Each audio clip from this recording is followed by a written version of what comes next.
नमस्कार, मैं doctor Vijay Narayan Tiwari, assistant professor एवं विभाग शिक्षा संकाय संत तुलसीदास पीजी कॉलेज कादीपुर सुल्तानपुर उत्तर प्रदेश। प्रिय विद्यार्थियों, शिक्षा में मनोविज्ञान इसके अंतर्गत आज हम ये जानने का प्रयास करेंगे कि एक सफल अध्यापन के क्या क्या आधार हो सकते हैं, एक इफेक्टिव टीचिंग का बेस क्या हो सकता है, कैसे एक शिक्षक अपने विषय वस्तु को प्रभावशाली ढंग से प्रस्तुत कर सकता है, उसके लिए कौन कौन सा एनवायरनमेंट होना चाहिए, किस प्रकार की उसको जानकारी होनी चाहिए। तो आइए आज हम यह जानने का प्रयास करेंगे कि सफल अध्यापन के आधार क्या हैं, मनोवैज्ञानिक दृष्टिकोण से इसको कैसे बनाया गया है, इसको कैसे एक तरह से नियंत्रित किया गया है, इसके विषय में क्या सजेशन दिया गया है, किस प्रकार का इस पर सुझाव दिया गया है। तो आइए देखें सफल अध्यापन के आधार, बेसिस ऑफ इफेक्टिव टीचिंग।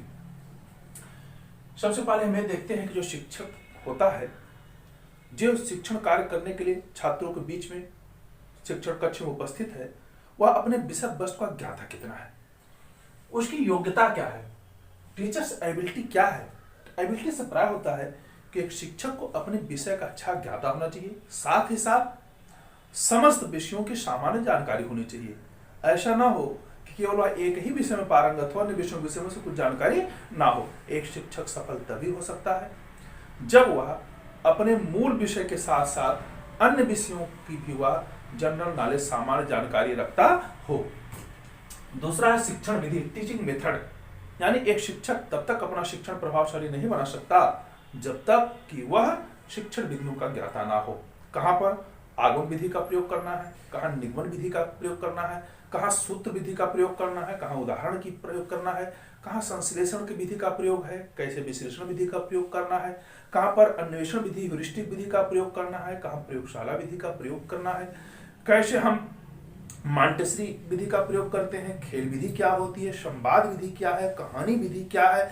इस तरह से जो तर्क है, चिंतन है, इन समस्त विधियों के विषय में हमें जानकारी होनी चाहिए। अर्थात एक शिक्षक को जब तक शिक्षण विधियों को वह नहीं जानेगा, नहीं समझेगा, वह विषय वस्तु के अनुरूप, कक्षा के अनुरूप उसका प्रस्तुतिकरण नहीं कर पाएगा। इसीलिए एक शिक्षक को शिक्षण कार्य करने के लिए सबसे पहले उसको शिक्षण विधियों को जानना जरूरी होता है। कहाँ से ज्ञात से अज्ञात की ओर चलना है, कहाँ अज्ञात से ज्ञात की ओर आना है, कहाँ सरल से उदाहरण की ओर जाना, कठिन की ओर जाना है, कहाँ कठिन से सरल की ओर आना है, कहाँ सूत्र से उदाहरण, उदाहरण से सूत्र। आज जो विधियां बनाई गई हैं, हमें इसकी जानकारी होना जरूरी है। अगर शिक्षक इसको जानता है तो वह उन विधियों के आधार पर श्रव्य दृश्य सामग्रियों का प्रयोग कर सकता है और शिक्षण कार्य को अपने प्रभावशाली बना सकता है।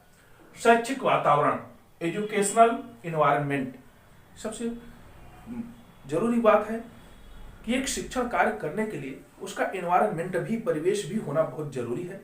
जब तक कि परिवेश अच्छा नहीं होगा तब तक शिक्षण कार्य नहीं हो पाएगा। परिवेश में फॉर्मल और इनफॉर्मल, औपचारिक और अनौपचारिक दोनों प्रकार के परिवेश आ जाते हैं। फॉर्मल का प्राय होता है जो विद्यालय के अंदर की गतिविधियां जो होती है, जो इन्वायरमेंट होता है, और जो विद्यालय के बाहर की परिस्थितियां होती हैं, इन दोनों को देखते हुए अगर माहौल शांत है, शिक्षण कार्य के उपयुक्त है, छात्रों के समस्त प्रकार के मानसिक शारीरिक विकास करने के योग्य है, अनुकूल है, तो ऐसे वातावरण में जो शिक्षण कार्य है वह काफी सराहनीय होगा, वह आकर्षक होगा, प्रभावशाली होगा। इसलिए जो वातावरण हो शैक्षिक, वह अच्छा होना चाहिए, सकारात्मक होना चाहिए, जहां पर धनात्मक ट्रांसफॉर्मेशन अर्थात स्थानांतरण की ज्यादा से ज्यादा गुंजाइश हो। इसीलिए कहा जाता है कि शांत परिवेश में उत्तम व्यवस्था से युक्त जो कुछ हम विद्यालय का निर्माण करते हैं, वह बच्चों के शारीरिक और बौद्धिक क्षमता को विकसित करने से युक्त होना चाहिए। पाठ्यक्रम, क्यूरिकुलम या पाठ्यक्रम सप्ताह है कि पाठ्यक्रम उन बच्चों के स्तर को देख करके बनाया जाए, उनकी आवृत्ति को देख करके बनाया जाए, उनकी कार्य क्षमता क्या है, उनके सीखने की शक्ति कितनी है, उनके अंदर मैच्योरिटी कैसी है, वे क्या चाहते हैं, यानी उनके लिए उपयोगी होना चाहिए, आधारभूत होना चाहिए। यानी पाठ्यक्रम में उन समस्त सामग्रियों का समावेश होना चाहिए जिसके आधार पर एक बालक का सर्वांगीण विकास किया जा सके, जिसमें उसके शारीरिक विकास से संबंधित, मानसिक विकास संबंधित, सांवेगिक विकास से संबंधित, चारित्रिक विकास संबंधित विषय वस्तुओं का संयोजन होना चाहिए। तो इसलिए जो पाठ्यक्रम होता है वही तो मूल है। ये छात्रों के स्तर के अनुकूल है। छोटे बच्चे हैं, उनके लिए पाठ्यक्रम इसलिए रंग बिरंगा चित्रों से सजाया जाता है। ऐसा क्यों करते हैं? क्योंकि उनकी खेल की प्रवृत्ति, उनके अंदर आकर्षण की प्रवृत्ति, खिलौनों के प्रति उनकी जिज्ञासा अधिक होती है, क्यूरियोसिटी अधिक होती है। इसलिए पाठ्यक्रम बनाते समय जरूर ध्यान देना चाहिए कि हम किस स्तर के बच्चों के लिए पाठ्यक्रम का निर्माण कर रहे हैं और किस विषय का कर रहे हैं। उस विषय से संबंधित चीजों को भी उसमें अधिक से अधिक सरल ढंग से समझाया जाना चाहिए, परिवेश उसमें सम्मिलित किया जाना चाहिए। अगला आता है अनुशासन, डिसिप्लिन। अनुशासन से प्राय है कि अगर एक सफल अध्यापन करना है तो उसमें अनुशासन की महत्ता ठीक उसी प्रकार से है जिस प्रकार से किसी घोड़े को नियंत्रित करने के लिए लगाम की आवश्यकता होती है। क्योंकि घोड़े को अगर नियंत्रित करना है, लगाम लगाई जाती है तो वह कंट्रोल में रहता है, जैसा आप चाहते हो वैसा आप करता है। ठीक उसी प्रकार जो छात्र होते हैं इनको भी नियंत्रण करने के लिए अनुशासन की आवश्यकता पड़ती है। अगर अनुशासन अच्छा नहीं है, नियंत्रण अच्छा नहीं है, ऐसे बच्चे अपराधी प्रवृत्ति हो जाते हैं, दुष्ट स्वभाव हो जाते हैं। इसलिए उनके अंदर इस प्रकार की दुष्टता, क्रूरता, निर्दयता लाने पावे। अनुशासन को होना बहुत जरूरी है। अनुशासन इतना कड़ा भी नहीं होना चाहिए कि बच्चों के अंदर शिक्षक के प्रति या उस परिस्थिति के प्रति कुछ ना कुछ फ्रस्ट्रेशन होने लगे, कुछ उनके अंदर क्रूर मानसिकता का उदय होने लगे कि क्या हो रहा है, कैसे हो रहा है। इसलिए स्किनर ने भी कहा है कि जब वह अपने स्कूल में पढ़ता था उस समय अनुशासन का महत्व क्या होता है उसको उसने अच्छी तरह से देखा था। वो बताता है कि मेरे विद्यालय में चूंकि नियंत्रण अनुशासन थोड़ा ढीला था, जिसका परिणाम था कि एक बालक अपने उस प्रोफेसर को, गुरु को चाटा मार देता है, जिससे सिद्ध होता है कि अगर अनुशासन रहा होता तो वह छात्र अपने गुरु के प्रति, शिक्षक के प्रति ऐसा दुर्व्यवहार नहीं करता। इसलिए अनुशासन बहुत जरूरी है। अगर अनुशासन नहीं है तो हमारा किसी प्रकार का शिक्षण कार्य सफल हो ही नहीं सकता। इसलिए बच्चों में अनुशासन बना करके रखना ये शिक्षक का उत्तरदायित्व है। लेकिन अनुशासन बहुत कड़ा ना हो, इसमें यह ध्यान देना चाहिए कैसे बच्चों को समझाकर, बुझाकर उनके व्यक्तित्व से संबंधित, उनके परिवार से संबंधित, उनके सामाजिक कर्तव्य से संबंधित चीजों को लाया जाए, दिखाया जाए, समझाया जाए, जिसके आधार पर वे उस परिवेश में ढल सकें, जो कुछ सीखने के लिए आए हैं उसको सीख सकें। इसके लिए पुरस्कार है, दंड देना जरूरी है, लेकिन दंड इस तरह से दिया जाना चाहिए जैसे किसी कार्य को क्यों नहीं किए हैं उसके बदले उनका आधा घंटा, 10 मिनट, 20 मिनट रोका जा सकता है। उनसे कुछ अतिरिक्त कार्य लेखन के रूप में कराया जा सकता है, या उनसे खेल के लिए कुछ समय के लिए उनको निष्कासित किया जा सकता है। लेकिन उनको फिजिकली दंड, यानी उनको मारना नहीं चाहिए, मुर्गे नहीं बनाना चाहिए, अनेकों प्रकार जो मेढक कूद होती है, इस प्रकार जो दंड पहले डिसाइड किए गए थे उन दंड से बचना चाहिए। लेकिन पुरस्कार, प्रशंसा के आधार पर हम बच्चों के अंदर एक अच्छी वृत्ति ला सकते हैं, एक अच्छी टेंडेंसी को जन्म दे सकते हैं, उनके अंदर आकर्षण पैदा कर सकते हैं। इसलिए अनुशासन अगर है तो शिक्षण आपका प्रभावी होगा। निर्देशन, इंस्ट्रक्शन, इंस्ट्रक्शन से प्राय है, निर्देशन से प्राय है कि जो कुछ हम विद्यालय में बताते हैं बच्चों को, उसके साथ साथ विद्यालय के जब बाहर भी बच्चे रहें, इस परिस्थिति में भी ऐसे बच्चों को हमें कुछ ना कुछ सूचनाएं समझ में देनी चाहिए। कौन सा कार्य कब करना है, कब होमवर्क करना है, कब विद्यालय संबंधित कार्यों करना है, कब घर संबंधी कार्यों करना है, कितना समय आप अपने विषय वस्तु में किस विषय को देंगे, इसका भी निर्देशन बच्चों को दिया जाना चाहिए।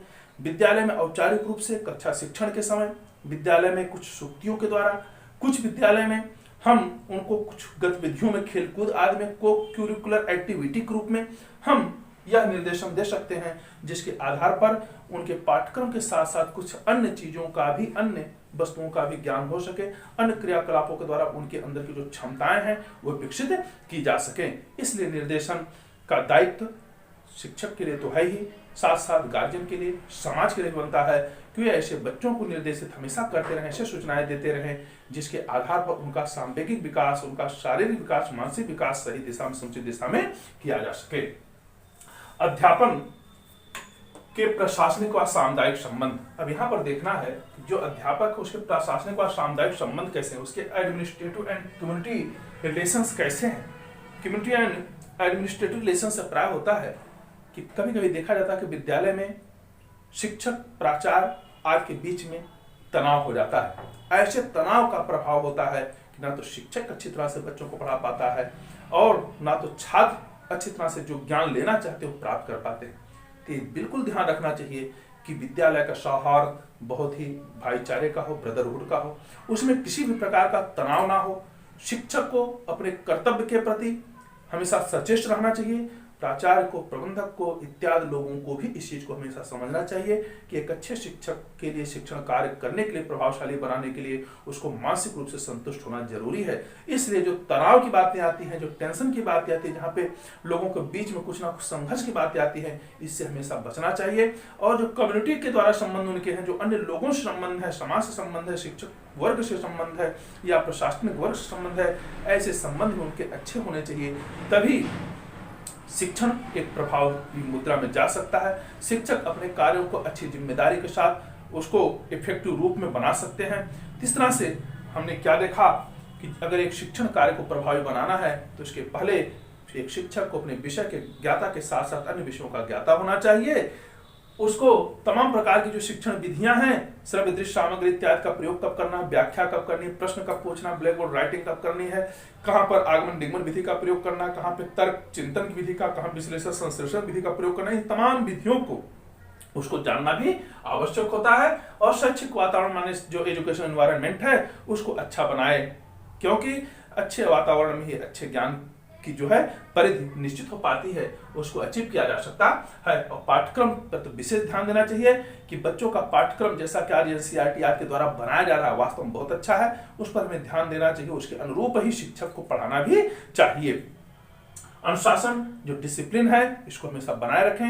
अनुशासन ना तो बहुत कठोर होना चाहिए, ना तो बहुत ही लचीला होना चाहिए, अर्थात मध्यम स्तर में लेकर के बच्चों के साथ अच्छा व्यवहार किया जाए। अगर उनके अंदर कोई गलतियां आ रही हैं तो उसको समझा बुझा करके उन दोषों को दूर करने का प्रयास किया जाना चाहिए। और निर्देशन समय समय पर उनको हमेशा हर चीजों को सूचनाएं, व्यवसाय संबंधित, रोजगार संबंधित, कार्य से संबंधित, विषय वस्तु संबंधित, खेलकूद से संबंधित या जो भी पाठ्येतर क्रियाएं हैं उनसे संबंधित सूचनाएं उनको बराबर दिया जाना चाहिए। इसी तरह से अध्यापक के जो प्रशासनिक और सामुदायिक संबंध है, एडमिनिस्ट्रेटिव एंड कम्युनिटी रिलेशन है, ये भी विद्यालय में अच्छे होने चाहिए। शिक्षक का शिक्षक के साथ, शिक्षक का प्रबंधक के साथ, शिक्षक का प्राचार्य के साथ और जो समाज के अन्य वर्ग जुड़े हुए हैं उनके साथ भी इनका व्यवहार अच्छा होना चाहिए। तभी स्वतंत्र मन से एक अच्छे मनोभाव के साथ, मूड के साथ वह शिक्षक अपने विषय वस्तु को प्रभावी बना सकता है, शिक्षण कार्य को सफल कर सकता है। तो अगर ये वीडियो आपको पसंद आया हो तो आप इसे लाइक करें, इस पर कमेंट करें, इसे अधिकाधिक शेयर करें